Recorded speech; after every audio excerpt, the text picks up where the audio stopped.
Hello guys, welcome to Guidement. मैं विशु आनंद। तो इससे पहले लेक्चर में हम लोग मेटल और नॉन मेटल को कंटिन्यू करते हैं। अब तो इससे पहले हम लोग पढ़ रहे थे ऑकरेंस ऑफ मेटल के बारे में। ऑकरेंस ऑफ मेटल के फर्स्ट पार्ट हम लोग इनरिचमेंट ऑफ ओर्स देख लिए थे। अब आता है उसमें सेकंड स्टेप हमारा आता है एक्सट्रैक्शंस ऑफ मेटल, कि जब हम लोग ओर्स अलग कर लेते हैं, ओर्स से इम्प्योरिटी अलग कर देते हैं, तो अब उसके बाद उससे ओर्स से मेटल को कैसे हम लोग एक्सट्रैक्ट करेंगे। तो सबसे पहले देखते हैं एक्सट्रैक्टिंग मेटल्स लो इन रिएक्टिविटी सीरीज। रिएक्टिविटी सीरीज हम लोग ने पहले आपको बता दिया था मैंने। तो रिएक्टिविटी सीरीज के लो में देखते हैं, उसमें हम आपको मिलेंगे रिएक्टिविटी सीरीज के लो में देखिएगा आपको Hg हो जाएगा, कॉपर हो जाएगा, ये सब लो रिएक्टिव एलिमेंट है। Hg हो गया, कॉपर हो गया, ये सब लो रिएक्टिव एलिमेंट है। तो सबसे पहले देखते हैं क्या कि जो भी हम लोग को ये लो रिएक्टिव एलिमेंट मिलते हैं, तो वो ओर्स से जब हम लोग एक्सट्रैक्ट करते हैं तो वो हमको जब भी मिलेगा वो ऑक्साइड के फॉर्म में रहते हैं। तो the oxide of this metal can be reduced by heating.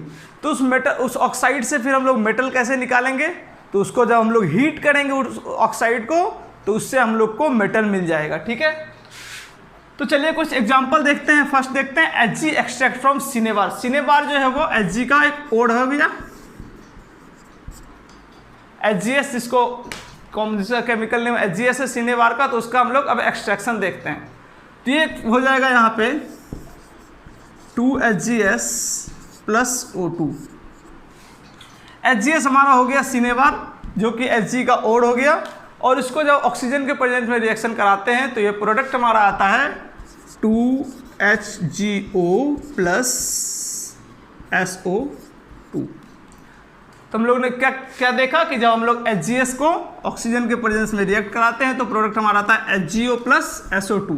तो अब इस ओर्स को ये जो हमारा ओर था Hg का, उसको हम लोग ने हीट किया तो प्रोडक्ट हमारा आ गया ये मेटल ऑक्साइड। अब इस ऑक्साइड से कैसे अलग करेंगे, तो एक बार फिर से इस HgO को अब हीट करेंगे। तो इस HgO को फिर से हम लोग हीट करेंगे तो हमारा प्रोडक्ट क्या आ जाएगा, प्रोडक्ट हमारा आ जाएगा 2Hg प्लस O2। तो ये हमारा यहाँ पे Hg मेटल हम लोगों ने एक्सट्रैक्ट कर लिया ओर के।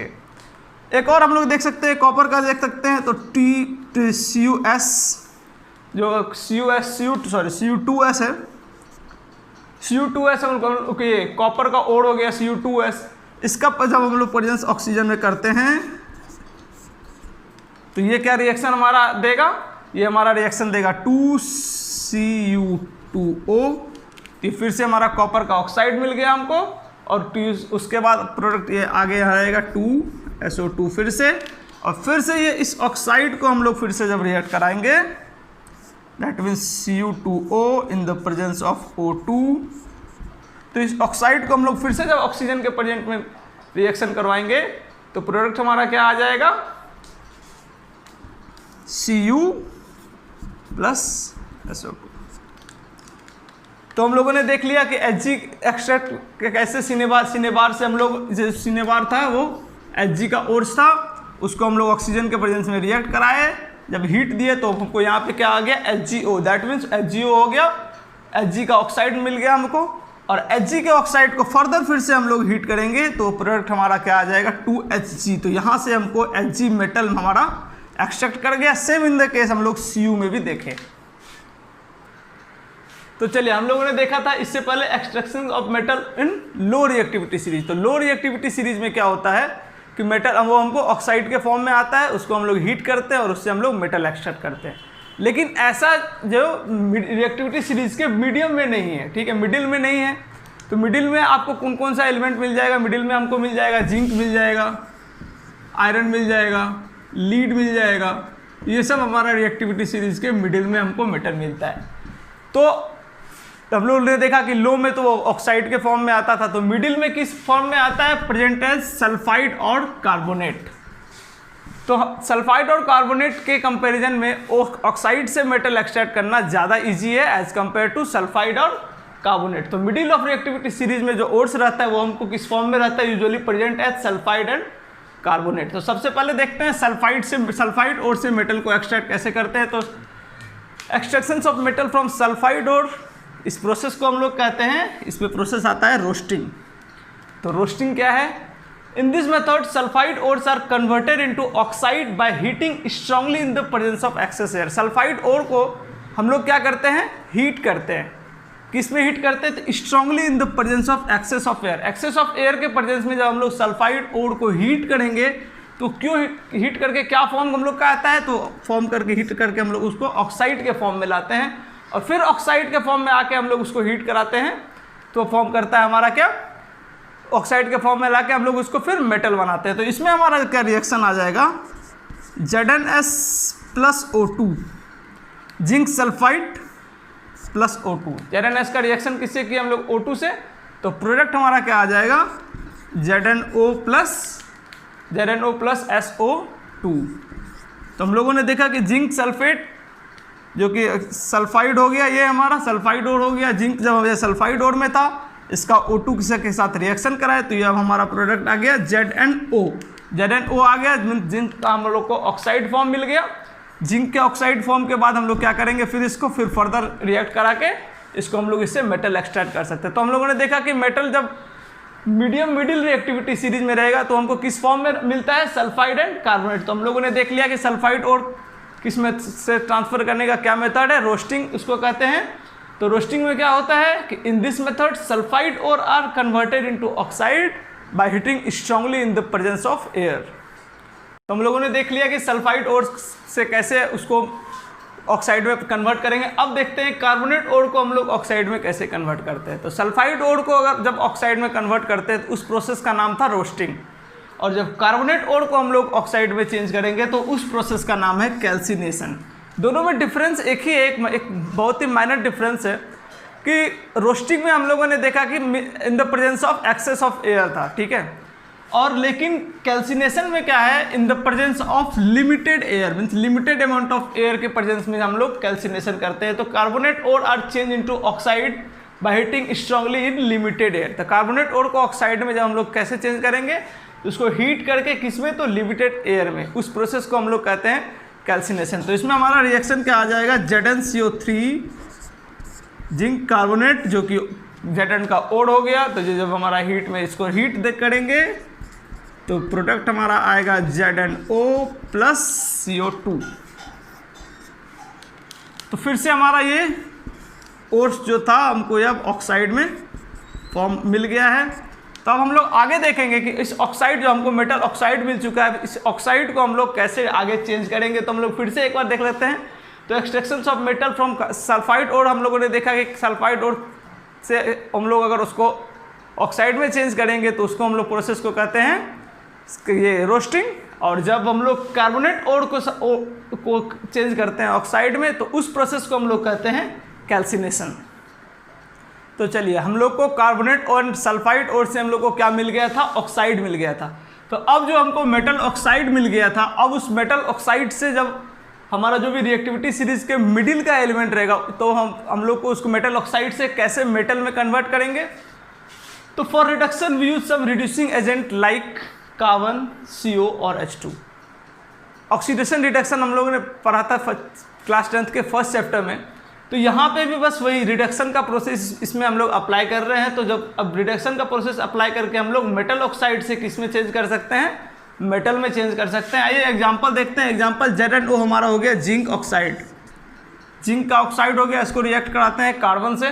जब ZnO कार्बन के साथ रिएक्ट करता है तो प्रोडक्ट हमारा आ जाएगा Zn प्लस CO। Zn हमारा हो गया जिंक, जिंक मेटल ऑक्साइड से हमको जिंक मेटल ऑब्टेन हो गया, ठीक है। तो अपार्ट फ्रॉम रिडक्शन कुछ और मेथड है जिससे हम लोग को मेटल ऑक्साइड से मेटल प्राप्त होता है। जैसे आप लोग डिस्प्लेसमेंट रिएक्शन का याद होगा, जब मैंने पढ़ाया था तो डिस्प्लेसमेंट रिएक्शन में क्या था कि हाईली रिएक्टिव मेटल डिस्प्लेस करता है अपने से लो रिएक्टिव मेटल को। तो सेम प्रोसेस यहाँ पे अप्लाई करते हैं हम लोग। इस एग्जांपल में जब मैग्नीज के साथ देखते हैं, MnO2 हमारा हो गया मैग्नीज ऑक्साइड, मैग्नीज का ऑक्साइड हो गया MnO2। इसका जब रिएक्शन हम लोग कराते हैं 4Al मीन्स जब एल्यूमिनियम के प्रेजेंस में हम लोग मैग्नीज ऑक्साइड का रिएक्शन करवाते हैं तो हमारा प्रोडक्ट आ जाएगा 3Mn प्लस 2Al2O3 और यहाँ पे और हीट।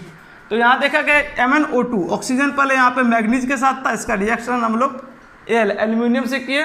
तो एल्यूमिनियम जो है वो मैग्नीज से ज़्यादा रिएक्टिव है, इसलिए एल्यूमिनियम जो है वो ऑक्साइड के साथ आ गया, इधर आ गया ऑक्सीजन के साथ आ गया, तो एल्यूमिनियम हो गया Al2O3 और यहाँ पे हमको मैग्नीज मेटल के फॉर्म में मिल गया।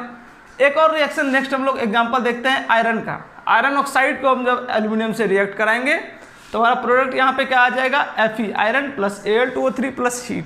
और इस रिएक्शन को हम लोग कहते हैं थर्मिट रिएक्शन।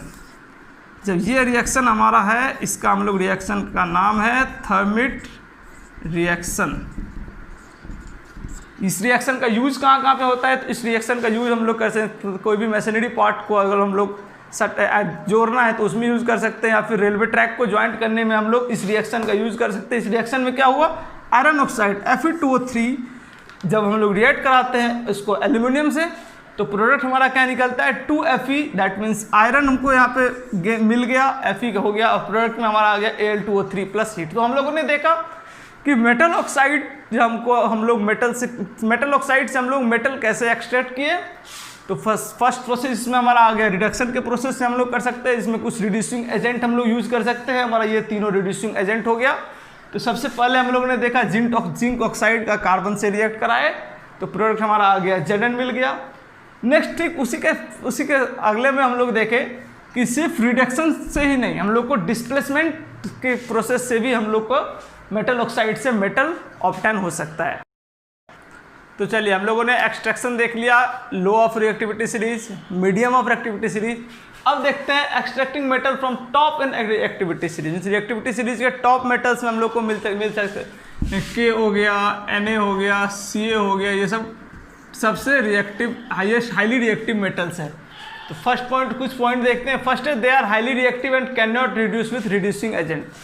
तो हम लोग मिडिल और लो में देखे थे कि वो सब जो मेटल रहता था, वो मेटल ऑक्साइड रहता था, तो उतना हाईली रिएक्टिव नहीं था, इसलिए हम लोग उसको ऑक्साइड्स के फॉर्म में ऑक्साइड से ब्रेक कर देते थे। लेकिन इस केस में होता है क्या, ये तीनों एलिमेंट जो हमारा जो कि रिएक्टिविटी सीरीज के टॉप एलिमेंट में आते हैं, वो लोग बहुत ही हाईली रिएक्टिव होते हैं और वो लोग को हम लोग रिड्यूसिंग एजेंट के थ्रू से हम लोग उसको अलग नहीं कर सकते। तो फिर इसको कैसे एक्सट्रैक्ट करेंगे, तो these metal are extracted by electrolytic reduction.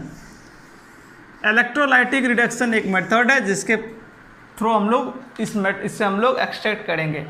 तो चलिए इसको एक एक्सपेरिमेंट के थ्रू हम लोग देखते हैं। एक यहाँ पे टम्बलर ले लेते हैं, ठीक है, इसमें हम लोग NaCl डाल देते हैं इसके अंदर। तो NaCl जब डालेंगे तो जब भी ये आएगा तो Na पे प्लस चार्ज, Cl पे माइनस चार्ज। अब Na पे प्लस चार्ज, Cl पे माइनस चार्ज क्यों आता है ये हम लोग आपको पहले बता चुके थे, क्योंकि Na जो था वो अपना इलेक्ट्रॉन डोनेट कर रहा है इसलिए पॉजिटिव चार्ज, और क्लोरीन जो है वो इलेक्ट्रॉन गेन कर रहा है इसलिए इस पर निगेटिव चार्ज है। तो जब NaCl को इसमें हम लोग डालेंगे फिर हम लोग यहाँ पे इससे इलेक्ट्रिसिटी पास करेंगे, ठीक है, जब से सब स्विच जोड़ेंगे इलेक्ट्रिसिटी जब इसमें पास होगा, ये हमारा हो गया कैथोड, ये हो गया एनोड। तो कैथोड और एनोड जब इलेक्ट्रिसिटी पास करेंगे तो इलेक्ट्रिसिटी जब इसमें आएगा तो फिर ये NaCl जो था ये ब्रेक करके हमारा क्या फॉर्म करेगा, Na प्लस फॉर्म करेगा और Cl माइनस फॉर्म करेगा, ठीक है। तो हम लोग भी जानते हैं कि पॉजिटिव हमेशा किधर जाएगा, निगेटिव चार्ज की तरफ। तो Na जो है वो कैथोड पे आ जाएगा और Cl जो है वो चला जाएगा निगेटिव चार्ज पे जाएगा, और इधर से हमारा क्लोरीन जो है वो गैस बन के उड़ जाएगा, और जितना भी हमारा Na है वो सब हमारा कैथोड पे आके जम जाएगा। तो इसे हम लोग देखते हैं। तो इसमें हम लोग देखें कि NaCl का एक्सट्रैक्शन कैसे हुआ। इसमें कुछ पॉइंट है। फर्स्ट है मेटल डिपॉजिट एट कैथोड। तो हम लोगों ने देखा इस रिएक्शन में कि हमारा Na जो था मेटल वो हमारा कैथोड पे जम गया, आके डिपॉजिट हो गया। Non metal liberated at anode, और नॉन मेटल जो है वो एनोड से आके लिबरेट हो गया। तो हम लोगों ने देखा कि जब हम लोग को रिएक्टिविटी सीरीज के टॉप में मेटल्स, या फिर आप मिडिल में आ गए या फिर टॉप में आ गए, तो उन लोग से हम लोग ऑक्साइड से मेटल को कैसे एक्सट्रैक्ट किए। तो टॉप को फिर से देख सकते हैं। वो लोग जो टॉप के जो मेटल होते हैं वो हमेशा हाईली रिएक्टिव होते हैं, और उसको हम लोग किसी भी रिड्यूसिंग एजेंट से हम लोग ऑक्साइड नहीं बना सकते हैं। तो उसको किस प्रोसेस से एक्सट्रैक्ट करेंगे, तो they are extracted from electrolytic reduction. इस हम लोगों ने एग्जांपल देखा है, एक्सपेरिमेंट करके देखे, एक साइड कैथोड रखते हैं, एक साइड एनोड रखते हैं, और इसके अंदर हम लोग NaCl का मिक्सचर डालते हैं। NaCl जब हम लोग इसमें डालें और फिर जब इसमें इलेक्ट्रिसिटी पास करेंगे, तो जब इलेक्ट्रिसिटी इसमें पास होगा तो सोडियम जब ये Na प्लस में ब्रेक हो जाएगा और Cl माइनस में ब्रेक हो जाएगा। और हम लोग जानते हैं कि positive charge attract towards negative, opposite charge attract each other. तो पॉजिटिव जो है Na आ जाएगा कैथोड पे आके जम जाएगा और Cl निगेटिव जो है वो एनोड से आके लिबरेट हो जाएगा। तो हम लोगों ने second step extraction of metal देख लिया। फर्स्ट हम लोग इनरिचमेंट ऑफ ओर्स देख लिए, second step extraction of metal था, और थर्ड स्टेप हमारा आता है, third and final step, refining of metal.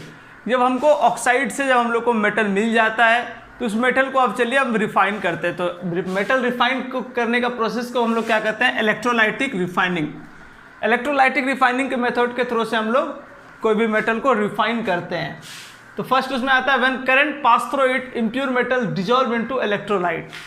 तो चलिए सबसे पहले हम लोग क्या करते हैं, एक्सपेरिमेंट देखते हैं। एक्सपेरिमेंट के बाद हम लोग इस सब को अच्छे से समझ लेंगे।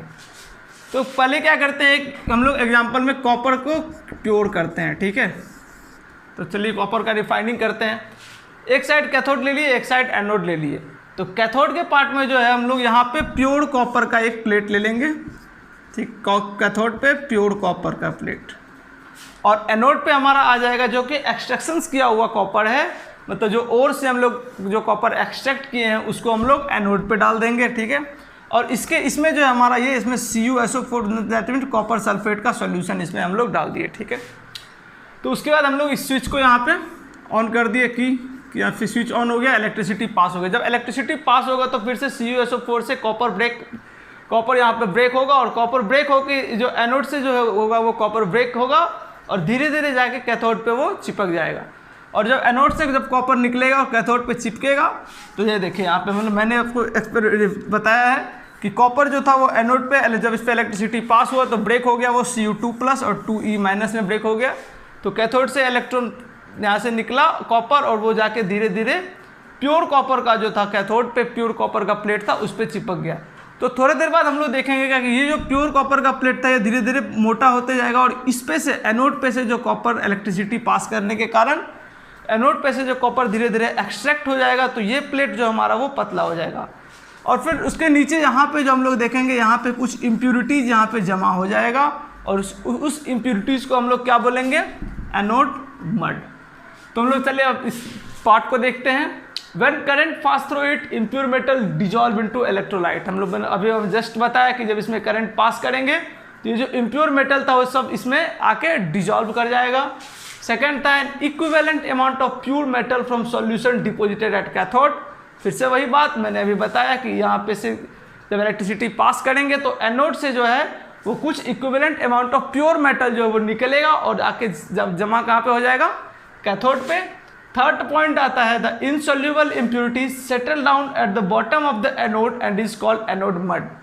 ये जो मैंने अभी बताया कि जो इनसॉल्युबल इम्प्यूरिटीज है, मतलब इसमें हम लोग को जो मेटल से एक्सट्रैक्ट हुआ इसमें जो प्योर मेटल था वो तो कैथोड पे जाके जमा हो गया। तो इम्प्यूरिटीज कहाँ जाएगा, तो इम्प्यूरिटीज नीचे में आके जमा हो जाएगा, और इस इम्प्यूरिटीज को हम लोग क्या बोलेंगे, एनोड मड। तो हम लोगों ने देख लिया कि इलेक्ट्रोलाइटिक रिफाइनिंग के थ्रू हम लोग किस तरह से मेटल को रिफाइन करते हैं। तो चलिए हमारा अकरेंस ऑफ मेटल का सारा पार्ट हम लोग कंप्लीट कर लिए। तो अब इस चैप्टर का लास्ट टॉपिक आता है हमारा कोरोजन। तो कोरोजन क्या होता है, the surface of some metal corroded when they are exposed to moist air for a long time. Means किसी भी मेटल का सरफेस जब मॉइस्ट एयर में, जब मॉइस्ट एयर क्या होता है, जब हवा में कुछ नमी रहती है, ठीक है, हवा में कुछ वाटर पार्टिकल्स के सब रहते हैं तो उसको हम लोग कहते हैं मॉइस्ट एयर। तो मेटल का कोई भी पार्ट जब मॉइस्ट एयर के कांटेक्ट में ज़्यादा दिन तक रहेगा तो वो कोरोडेड हो जाता है, और उसी को हम लोग कहते हैं कोरोजन। तो फिर से देखते हैं एक बार क्या है, the surface of some metal corroded when they are exposed to moist air for a long time, this is called corrosion. This means metal का कोई भी सरफेस जब मॉइस्ट एयर के कांटेक्ट में ज़्यादा देर तक रहेगा, लॉन्ग टाइम में रहेगा, तो उसको कोरोडेड हो जाएगा, और उसी को हम लोग कहते हैं कोरोजन। तो कुछ कोरोजन का एग्जांपल देखते हैं। First, silver become black when exposed to air. Silver जब ज़्यादा देर तक मॉइस्ट एयर में रहेगा तो सिल्वर क्या बन जाएगा, ब्लैक हो जाएगा। उसी तरह copper react with moist carbon dioxide. यहाँ पे ध्यान रखिए, सिर्फ कार्बन डाइऑक्साइड नहीं, कॉपर जब मॉइस्ट कार्बन डाइऑक्साइड से रिएक्ट करता है and form a green coat of copper carbonate. Copper जब मॉइस्ट कार्बन डाइऑक्साइड से रिएक्ट करेगा जब, तो उस पर क्या फॉर्म कर जाएगा, तो green coat of copper carbonate. उसी प्रकार आगे देखते हैं, iron when expose to moist air, जब आयरन को मॉइस्ट एयर में एक्सपोज करते हैं तो वो क्या करता है, acquire a coating of brown substance called rust. हम लोग घर में भी आप लोग देखेंगे कि कोई भी आयरन का कोई भी सामान रहेगा, उसको अगर ज़्यादा देर तक हम लोग ऐसे ही छोड़ देते हैं, उस पर एक ब्राउन कलर का कोट आ जाता है, और उसी ब्राउन कलर के कोट को हम लोग क्या कहते हैं, रस्ट।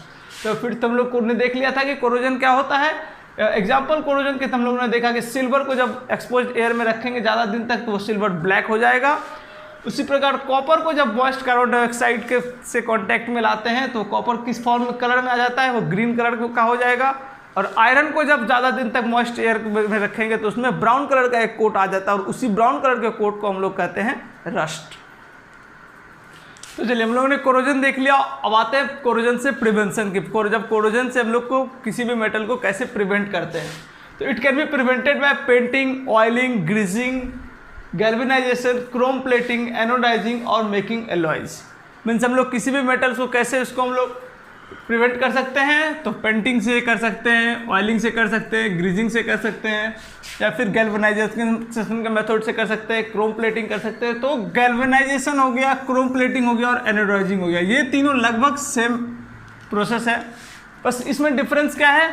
तो गैल्वेनाइजिंग में हम लोग जिंक का कोट करते हैं, क्रोम प्लेटिंग में कॉपर का प्लेट करते हैं, और एनोडाइजिंग में हम लोग एल्यूमिनियम का करते हैं। तो चलिए गैल्वेनाइजेशन देखते हैं क्या होता है। It is a method of protecting steel and iron from rusting by coating them with a thin layer of zinc.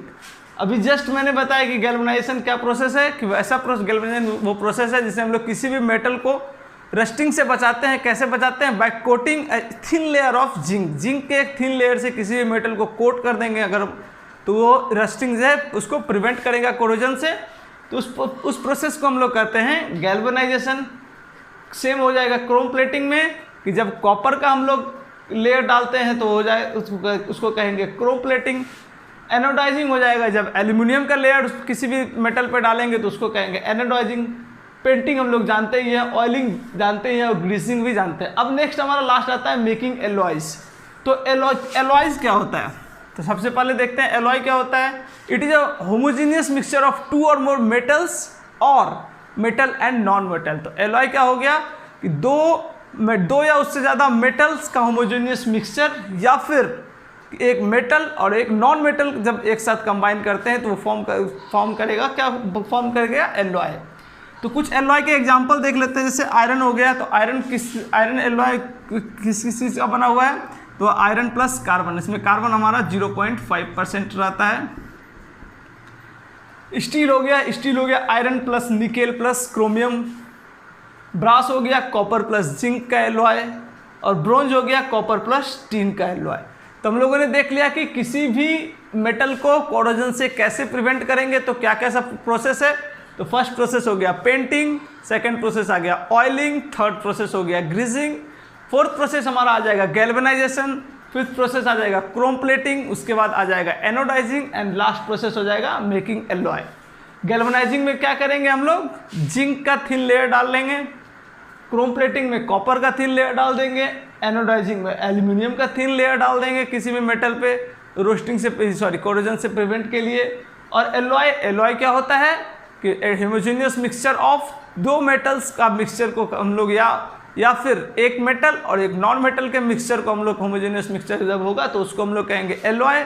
और कुछ एलॉय का एग्जांपल हम लोगों ने देख लिया। आयरन हो गया, आयरन प्लस हो गया, स्टील हो गया, ब्रास हो गया और ब्रोंज हो गया। तो इस प्रकार हम लोग का मेटल और नॉन मेटल चैप्टर जो है वो आज इस लेक्चर में कंप्लीट हो गया।